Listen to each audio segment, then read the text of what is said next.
भक्तगणों, आज आपको श्रीमद्देवी भागवत भक्ति द्वारा देवी तीर्थों, व्रतों और उत्सवों का वर्णन की कथा कहूँगा। इसको आप ध्यान पर सुने और इस चैनल को लाइक करें, सब्सक्राइब जरूर करें। सुनिए।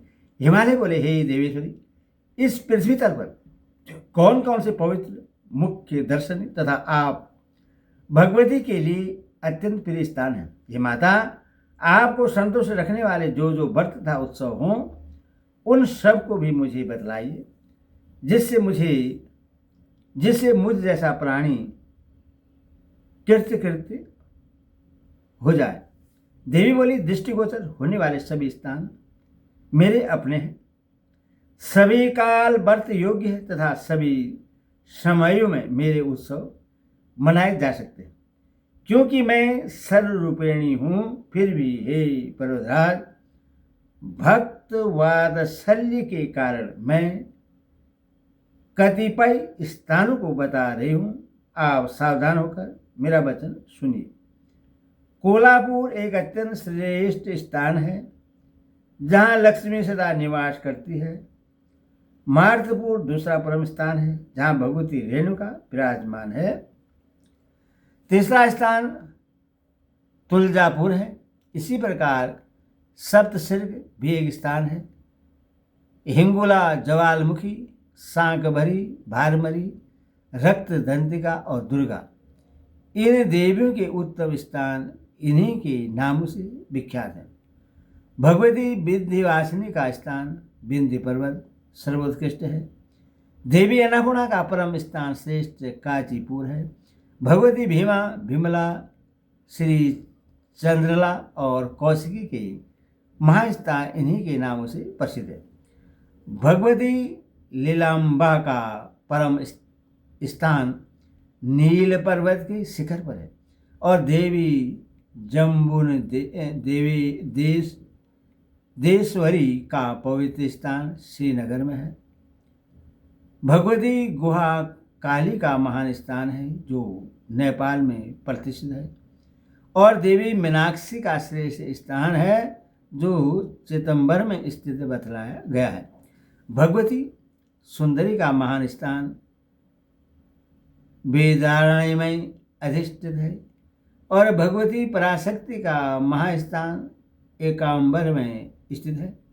भगवती महालसा और उसी प्रकार देवी योगेश्वरी के महान स्थान इन्हीं के नामों से विख्यात है। भगवती नील सरस्वती का स्थान चीन देश में स्थित कहा गया है।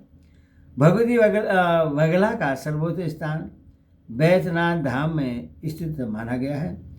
मुझ श्रीमान भुवनेश्वरी का स्थान मणिद्वीप बतलाया गया है। श्री मित्रपुर भैरवी का महान स्थान कामाख्या योनि मंडल है। यह भूमंडल पर क्षेत्र रत्न स्वरूप है तथा महामाया द्वारा अधिवासित क्षेत्र है। धरातल पर इससे बढ़कर श्रेष्ठ स्थान कहीं नहीं है। यहाँ भगवती प्रत्येक माह में साक्षात रसलवा हुआ करती है। उस समय वहाँ के सभी देवता पर्वत स्वरूप हो जाते हैं और अन्य महान देवता भी वहाँ पर्वतों पर निवास करते हैं। विद्वान पुरुषों ने वहाँ की संपूर्ण भूमि को देवी रूपा कहा है। इस कामाख्या योनि मंडल से बढ़कर श्रेष्ठ स्थान कोई नहीं है।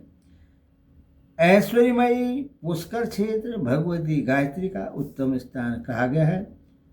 अमरेश में चंडिका तथा प्रभास में भगवती पुष्करिणी विराजमान है।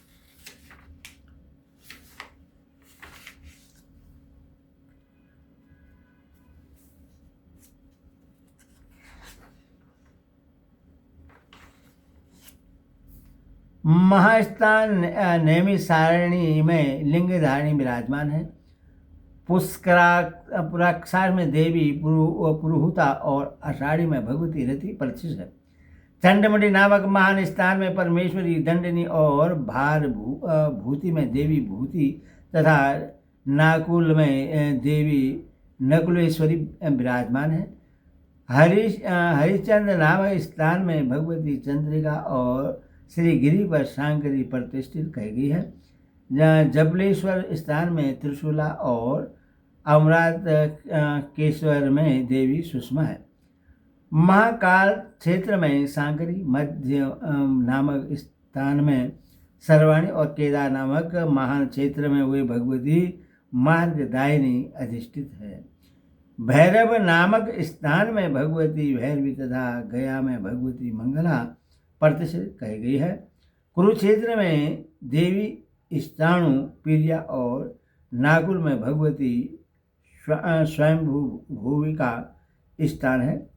कनखल में भगवती उग्रा, विमलेश्वरी में विश्वेशा, अठास में महानंदा और महेंद्र पर्वत पर देवी महानता का विराजमान है। भीष्म पर्वत पर भगवती भीमेश्वरी, वस्त्रापद नामक स्थान में भवानी सांकरी और अर्धकोटि पर्वत पर भगवती रुद्राणी प्रतिष्ठित कही गई है।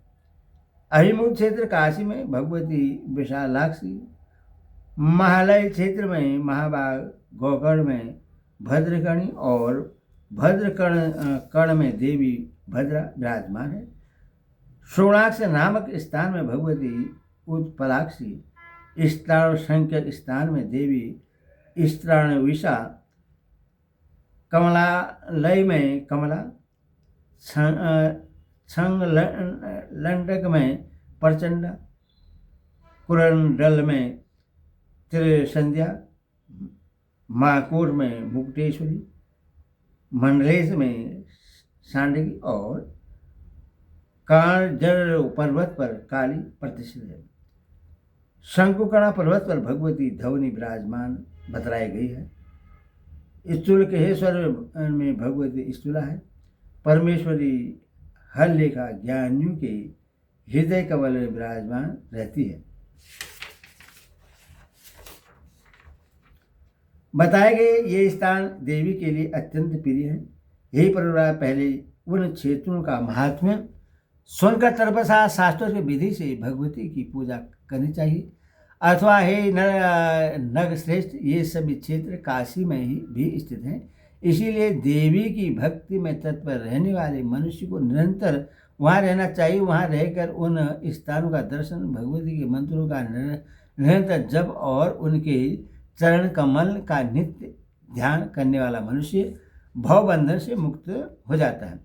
हे नग, जो मनुष्य प्रातःकाल उठकर भगवती के इन नामों का पाठ करता है, उसके समस्त पाप उसी क्षण क्षीण ही भस्म हो जाते हैं। जो व्यक्ति श्राद्ध के समय ब्राह्मण के समक्ष इन पवित्र नामों का पाठ करता है, उसके सभी पितर मुक्त होकर परम गति को प्राप्त हो जाते हैं। हे सुव्रत, अब मैं देवी के व्रतों के विषय में आपको बताऊंगा। सभी स्त्रियों और पुरुषों को ये व्रत प्रयत्नपूर्वक करना चाहिए। व्रतों में जो तीर्थ्या के व्रत हैं, वे अनंत तीर्थ्या, रस कल्याणी और आनंदकर नाम से प्रसिद्ध है। शुक्रवार, कृष्ण चतुर्दशी तथा भोमवार को देवी का व्रत किया जाता है। परदोष भी देवी व्रत है। उस दिन देवादिदेव भगवान शिव सायंकाल के समय देवी पार्वती को कुशासन पर विराजमान करके उनके समस्त देवताओं के साथ नृत्य करते हैं। उस दिन उपवास करके सायंकाल के प्रदोष में भगवती शिवा की पूजा करनी चाहिए। देवी को विशेष रूप से संतुष्ट करने वाला यह प्रदोष पड़ते पक्ष में करना चाहिए। यही पर्वत सोमवार का व्रत मुझे अत्यधिक संतुष्ट करने वाला है। इस व्रत में भी उपवास करके भगवती की पूजा कर रात में भोजन करना चाहिए। इसी प्रकार चैत्र और अश्विनी महीने के दोनों नवरात्र व्रत मेरे लिए अत्यंत प्रियकर हैं। हे भी हो, इस प्रकार और भी नित्य तथा नैमित्तिक व्रत हैं जो मनुष्य राग द्वेष से रहित होकर मेरे प्रसन्नता के लिए इन व्रतों को करता है, वह मेरा साजुष्य पद प्राप्त कर लेता है। वह मेरा भक्त है और मुझे अति प्रिय है। हे विभु, व्रतों के अवसर पर झूला सजाकर उत्सव मनाना चाहिए। मेरा शयनोत्सव जागरणोत्सव, रथोत्सव और दमनोत्सव आयोजित करना चाहिए।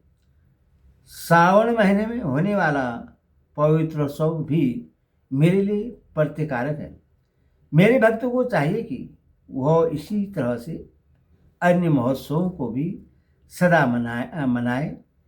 उन अवसरों पर मेरे भक्तों, सुवासिनों, स्त्रियों, कुमारी कन्याओं तथा बटुकों को मेरा ही स्वरूप समझकर उनमें मन स्थित करके उन्हें प्रेम पूर्वक भोजन कराना चाहिए। साथ ही धन की कृपणता से रहित होकर पुष्प आदि से इनकी पूजा करनी चाहिए। जो मनुष्य सावधान होकर भक्तिपूर्वक प्रत्येक वर्ष ऐसा करता है वह धन्य तथा कृतकृत्य है। वह शीघ्र ही मेरा प्रिय पात्र बन जाता है। मुझे प्रसन्नता प्रदान करने वाला यह सब प्रसंग मैंने संक्षेप में आपसे कह दिया।